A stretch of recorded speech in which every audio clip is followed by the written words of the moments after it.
Hi, my name is Rubin. I'm the founder of WeCould, a marketplace for corporate events and activities. Today, we're going to be speaking with Ariel Halevi, the co-founder of Weimar, a leading solution provider for interpersonal communication and influence without authority. We're going to be discussing today how to convert management meetings from status updates to being truly strategic discussions. I invite you to join in on the conversation.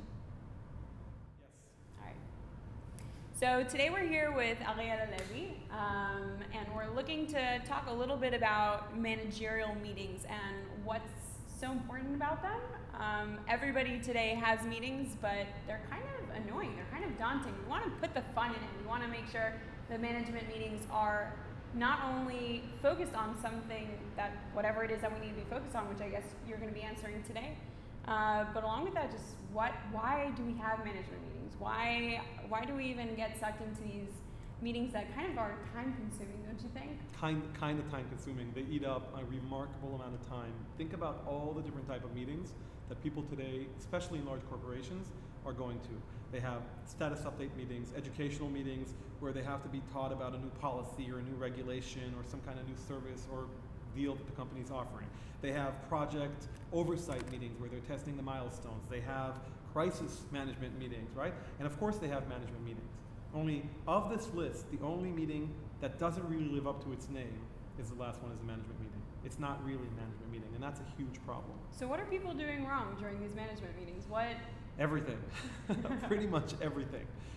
If you think about a management meeting, just by the virtue of the title, what should it be about, right? And so I like to say that management meetings need to make a major shift from being status update meetings to really being strategically oriented meetings, meaning this is the opportunity where you have the top brass in your company. And when I say in your company, I'm not just talking about Microsoft, Apple, eBay. You might be an early stage startup. Maybe you're 3 people, but you have an advisory board, right? And you have friends who maybe are helping you, and you meet with them. You have the top talent available to you sitting around the table. You should be coming up with incredible solutions to really difficult questions that have a strategic impact on your business. Not just, so what are we doing next week? And wait, we send the proposal to the client, why are they delaying? Are we going to get the RFP? And that's really what's happening, unfortunately, which is an amazingly missed opportunity. So you're saying these status meetings that we're currently having, where it says, John's hitting this kind of goals, we're looking to hit that, and hey, did you fill out this form that we need to do in order to get next week? That's all not supposed to happen during a managerial meeting. It's not supposed to happen during a management meeting. It needs to happen, right? We need to have people coordinate. We need to be aligned, but not in a management meeting. A management meeting is where all of the leadership is sitting around the table at a given time. That in itself is a huge challenge. If you have a status update meeting, get the people who are the key stakeholders for that specific meeting around the table, get them on a call, get it done. A management, think about this analogy, right? A management meeting, the way it's happening today is like a group of people who have a car that they need to lift, and they're all getting around the car and doing everything they can to lift that car, right? What they should be doing is sitting around and finding ways an 8-year-old can lift that car, let's say by inventing the jack. That's what they should be doing, and that's not happening. They should be solving big problems, things that have to do with the vision, things that have to do with what's happening in the market today. Where are we positioned versus our competitors? Are we innovative enough? Where should we be taking our next major risk financially? Who are the strategic partners we should be working with? Who do we want our clients to be, right? These are big questions. And these questions, basically, once you've answered them, that will trickle down and have a trickle-down impact on everything else operational that the company is doing. So I feel like the big missing word that isn't happening in management meeting is planning, right? Planning, absolutely. Strategic planning. Because you can have planning of a specific project. If we're all going to be, you're a startup, again, let's go to the startup world. My experience is with the large international corporations, but I do a lot of mentorship for startups. They're going to be attending TechCrunch Disrupt in 3 months, okay? Having a strategy meeting would be, what are the goals for this event for us? And how do we plan on achieving them? Having an operational meeting is, did we get the flyers fixed? Or, right, did you make sure to book the room? Those are just kind of ongoing tactical activities. They're important, but different people should be taking care of them day by day. Management meeting is really asking yourself, how am I getting the most out of the resource that I'm going to be risking? And how is what I'm getting linked to where I'm trying to get to at a bigger scale? What's my vision? Where am I going in 2 years? Where am I going in 3 years? Not where do I need to be next week? And that's a big, big difference.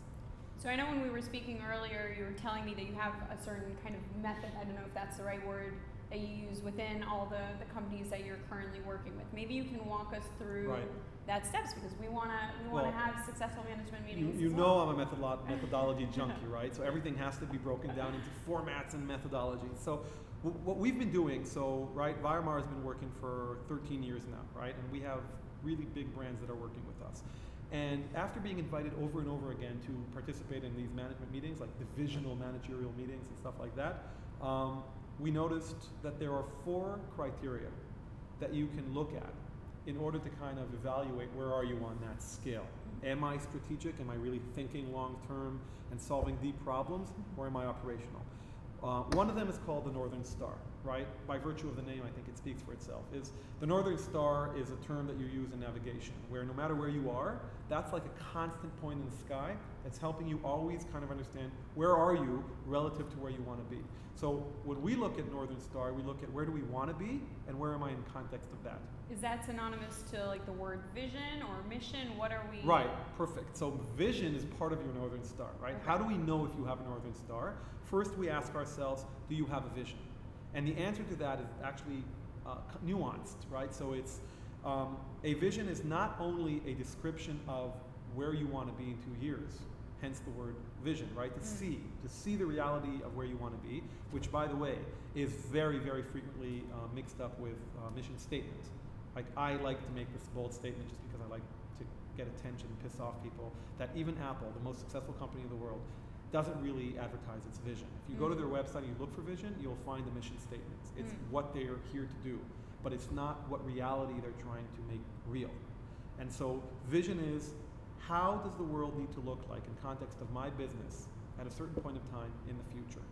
And it's not enough to have one. So I'll sit with, I don't know, the head of a division of a large company, and she will be able to tell me, yes, this is where we want to be. And she'll actually give me really great, like, the story of her success. This is what reality looks like in the future. But then I'll sit down with her management members, individually and say, describe reality to me in the future, and then we'll compare. And very rarely do they overlap, if they even know to put something down in paper. And so it's not enough just to know where you're going in very, very detailed fashion, which is time-based, with quantitative measures that you want to achieve, subject to clarifications that are important to you. It's making sure everybody in your management team knows and then is also aligned to getting there. And together, these things will make up what we consider the Northern Star, and looking at them is how we'll give you a score from, let's say, 1 to 10. Where do you rank on the Northern Star parameters? That's one example. Got you. So my company, we're constantly believing in corporate development and personal growth within employees. So it seems like the vision is something that's forever developing and growing, just kind of as we are as people. We're constantly evolving. And so it's something that's steady, but at the same time, as you continue to move to those next steps, it's something that continues to grow and develop with you as a company, right? So yes and no. It depends where you are in the distance between today and where you want to get to. So like the Northern Star, your vision should be a permanent or a constant in an otherwise extremely fast-moving world. What needs to evolve and change maybe is your strategy. Now, when does your vision change? Either when the nature of your business changes and it's time to change directions altogether of where you're trying to get to, or when you've achieved your vision, right? So our aspirations and our ambitions never fail. They never stop. So if my vision is, let's take a non-business environment, because this is just as important for nonprofit organizations, I would argue even more so. I would argue that the importance of strategy is elevated the less resources you have, right? So if you don't have a vision and you're not focused on where you want to get to, and as a result, you're not efficient in using your resources and you deviate to the right or to the left, so if Microsoft just lost $1 million, somebody's going to pay the price for it, but they're going to continue existing. But if I'm a startup or if I'm a nonprofit, highly dependent on very limited funds that have been donated to me, if I miss my mark, I'm screwed.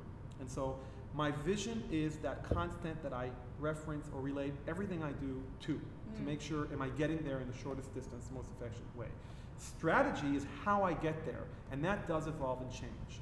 And there is one more important component, which I think also relates to what you do very, very much, which is values, right? So if vision is about where I want to get to, and strategy is all of the different actions I need to take to get there in the most efficient way, values are going to be how do I get there and what I'm willing and not willing to do to get there, right? Not so much from a strategic perspective, but from an identity perspective, which is really important. Our core, traditions, things that make us who we are. Who we are. What do we see when we look in the mirror? And you know, we live in an age where people are already acknowledging the fact that organizations are like a living being, and they're an entity that has an identity. And that comes through not only in branding, but it comes through also in the relationship the organization has with its employees. Yep. And today people are looking for more than a paycheck, right? Everybody talks about the Y generation and the millennials and all that stuff.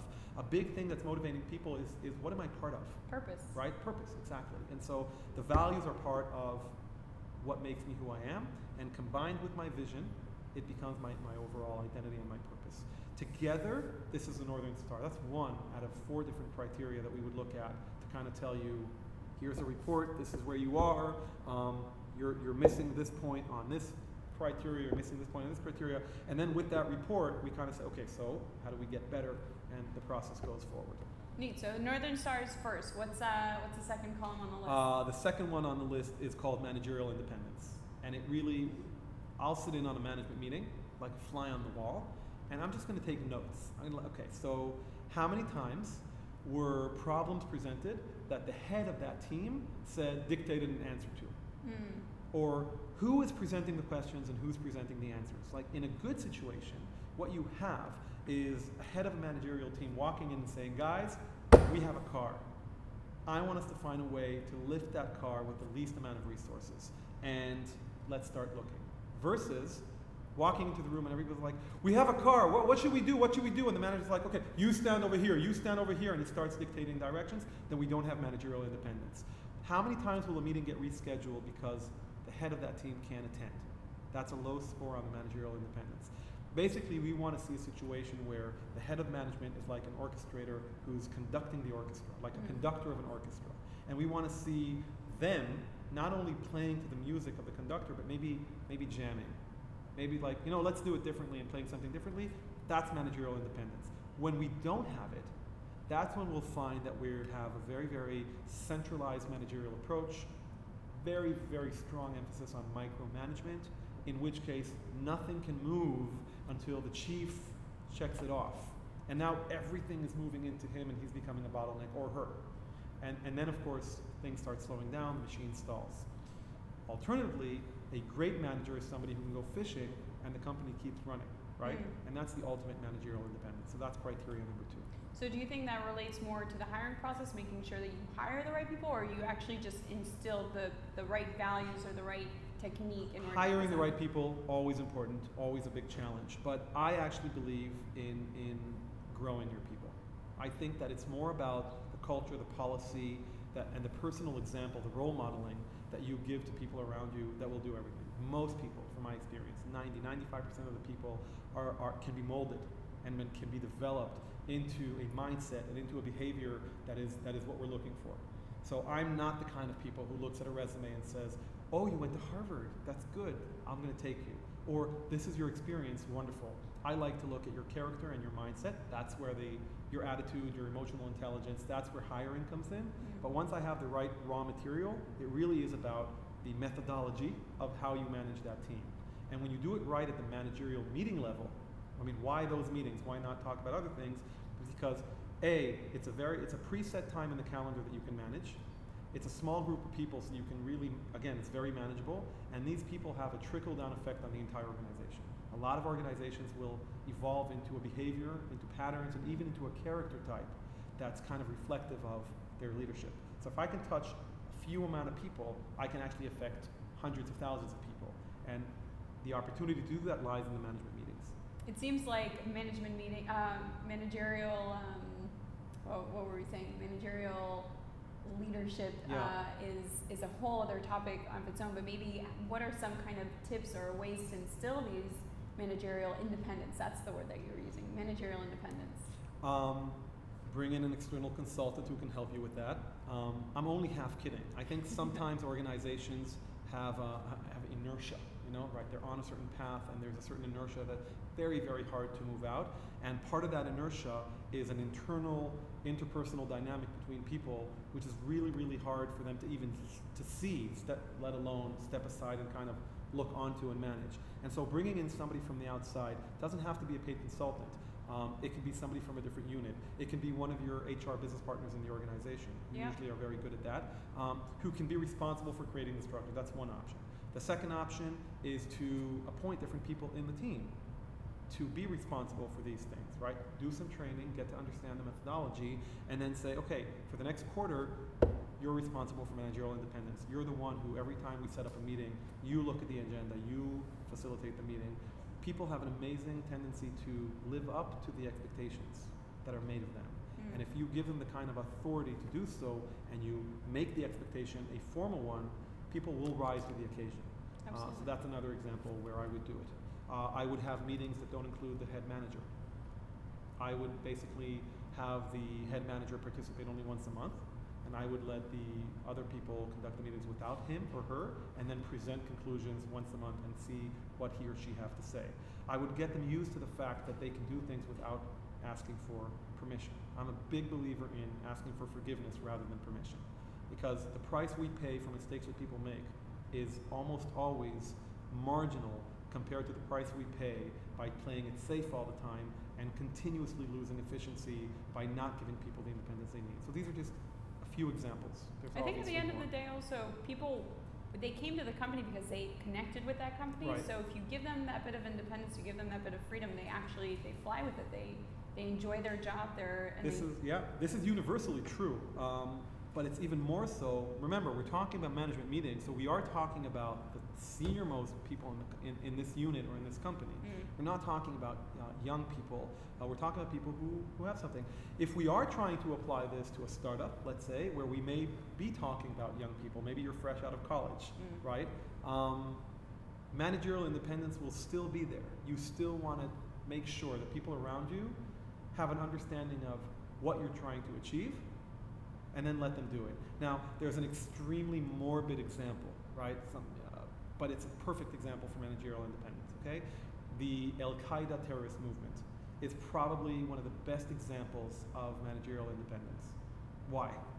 Because basically bin Laden and his group of people have created a philosophy, created very clear goals that they're trying to achieve, and then said to everybody around the world, go out and do it on your own. Let's see if you can do it. Be a one-man show. Do it in Tel Aviv. Do it in New York. Do it in England. And while it's horrible to look at terrorism from an organizational development kind of model, it actually is pretty interesting. This guy, with very limited resources compared to the countries that he was fighting against, was able to create global reach in a very consistent method. When an Al-Qaeda terrorist event happened, you knew it was an Al-Qaeda terrorist event, even though the people who were doing it didn't even know each other. Why? There was a vision. There were very clear rules of engagement, and there was managerial independence that said, go out and do it. It's amazing how you can find managerial leadership in places, and maybe also not find managerial leadership in other places that you expect it to be. Absolutely. Look, I'll give you another example, not from the world of terrorism, but from the world of organized crime. If you've heard of the famous Lucky Luciano, right? Middle of the previous century, he was the guy who was basically the visionary behind the evolution of organized crime. And if you look at what was unique about what he did, it wasn't his violence or his cruelty or even his greed and ambition. It was his ability to organize. It was his ability to get people to follow a set of rules in a very given direction, but within those rules operate independently. Managerial independence is not about letting people doing whatever they want. Lucky Luciano would cut your head off if you didn't adhere to certain rules, right? There was accountability there. But managerial meetings are about setting the direction, right? Setting the goal, the destination, the directions, values are the rules of engagement, creating boundaries that you can freely move within. And then the managerial independence is the ability to move within those boundaries. Sometimes it's even to change a little bit of the boundaries, right? Because we're talking about the leadership team. But that would be managerial independence. Okay. So what's the third What's column? the next one? Yeah, curious. Two more to go, right? We're halfway there. Silo versus cross, right? I'll sit in a meeting and I want to listen to the mindset and the motivations that are driving the comments that are being made by the individual members of the management team. So let's say you and I are part of a management team. You're responsible for IT, or you know what? You're responsible for information security. I'm responsible for sales. And our company needs to meet a certain criteria of sales, but maintain a certain level of safety in order for large enterprises to take our product, right? And I'll be like, I need more people for sales. I want to sell more. And you'll be like, no, we need more servers, right?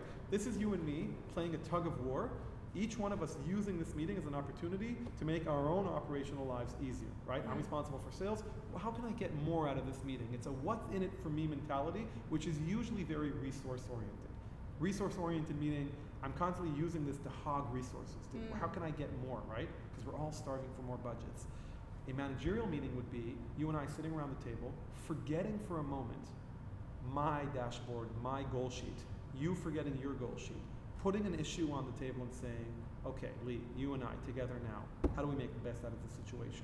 And so when you have silo versus cross, by the way, that's usually when you have situations where there's no collaboration, which leads to conflict and friction, which leads to escalations, which leads to going to the boss and you resolving this, which kills managerial independence. So this is how they're linked. A cross mentality is what we call a strategic orientation. That's where it's not what's in it for me mentality, but it's a how are we getting to our vision? What's the best course of action? Maybe I need to give up some of my resources. Maybe I need to move out of my corner office because we need to give the corner office to one of your star players in order to recruit him or her because we need them for the IT. Because getting them, right? So that's like we're all sitting around the table and we're together thinking where we want to go. That would be silo versus cross. It kind of reminds me of, you know, in those like famous videos where you have two athletes that are technically competing against one another, and each one wants the medal, but maybe one of them falls down, the other one helps the other person out. Because the larger vision of sports is, obviously winning is a huge thing. I agree. But it's that camaraderie. It's that teamwork. Absolutely. Look, there are so many different examples. In the presentation that I usually give about this model, there's an example of Messi, you know, the world's best soccer player today, actually stepping aside and letting one of his teammates score a goal because he was in a rut. And he needed to score. Now Messi could have gotten another score. He was racing to be the all-time record-breaking number of goals in a career. He gets money for every goal he scores, but he saw the team and he basically stepped back and let somebody else play. That's a classic cross-orientation, and it's very important. That too is something that needs to be cultivated. That too has to do with culture, and the head of the management team can do a lot to facilitate that. We have one last left, right? Agenda. Really, the focus of your agenda. So I'll walk into a team. I'll like, show me your last 4 or 5 meetings, and show me every one of the topics we planned on discussing. Now, I'm going to take every one of these topics and I'm going to score it. I'm going to take your vision pillars. Remember, we said we had vision pillars, which were all of the vision components we had clustered into groups, right? Like operational flexibility, innovation, innovativeness, right? Efficiency. We're going to look at those pillars, and every one of them, you can get a score from 1 to 5 per the relevance of that agenda item, right? So let's talk about TechCrunch Disrupt in 3 months. You want to talk about it? Show me how the topic relates to my vision pillars. Score it literally. So on innovation, does it contribute to our ability to be innovative? No. On financial independence, of course, if you win TechCrunch, you get money and you get notice, so that's 5. And then you literally score the topic, and you do that for every one of the topics. And then you prioritize. And you only take the topics that are getting the highest score on your vision. The other topics, talk about them, not in a management meeting, right? And that prioritization process and that focus is what makes sure that we're always talking about the right thing at the right time in the right forum, which is my management meetings. So these are the 4 criteria that we look for, and we'll walk in, we'll spend maybe 2 months looking at your activity, gauging you, and then saying, okay, this is how you score in every one of them, and here's where you lost points, hence, here are some things you can do to get those points back. And this is for the person who's leading the management meetings? In what sense? I'm not sure I understand the question. The ratings themselves, so the people... No, it's for the team. It's for the team. Yes, this is a team rating. Again, we're looking at them. This is a management meeting where a group of people are getting into a boat and rowing together, right? So we want to make sure that they're rowing together in the right way. It's in fact not about a specific individual, unless, let's say you got a low score on your cross versus silo, And part of that is because a specific individual in your management team is the person who's actually triggering a domino effect by constantly being negative and constantly hogging resources and saying, no, I won't do that. And that's creating a reciprocity dynamic where people are responding and behaving that way. In that case, one of our recommendations might be, look, we need to do some coaching with this individual. Somebody needs to do some coaching with this individual, or this individual needs to be removed because they're having a negative influence on the team. So there are aspects here that are individual, but our view is going to be holistic. That's the idea. All right. That sounds interesting. Yep. Thanks a lot. Thank you. See you soon.